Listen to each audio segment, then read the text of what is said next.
Chapter 1. In a relentlessly chic and tranquil tea shop on the Lower East Side, I sat, sipping gunpowder green and trying to figure out what my new client was up to. That the client Jeff Dunbar sat across the table laying out the case he was hiring me for helped not at all. "It's about art," he'd begun, stirring sugar into his straight-ahead American coffee after the pleased to meet yous were over. Art? I'd tried to sound intrigued, as opposed to baffled, by this revelation.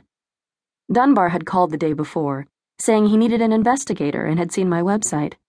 I'd expected when we met on this chilly, bright spring morning to hear a problem that was personal, cheating fiancé, two-timing wife, or professional, industrial espionage, embezzling employees. Straying spouses and shady secretaries are my daily bread, and the website says so. It doesn't mention art, a specialty outside of any of my areas of expertise. If this case was about art, I had to wonder, why call me? Dunbar sent a dollop of milk to join the sugar. "I'm a collector. Contemporary Chinese art. Do you know much about that?"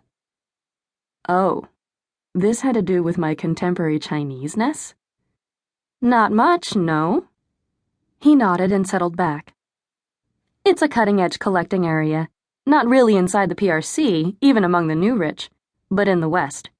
Chinese painters especially, but also sculptors, photographers, installation artists. They're all hot."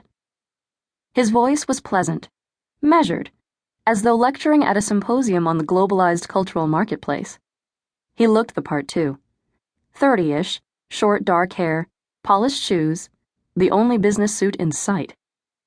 That his art and his prospective detective were both Chinese couldn't be coincidence, but the detective's ignorance seemed okay with him. My antenna went up. There's a class of Westerners who like rice.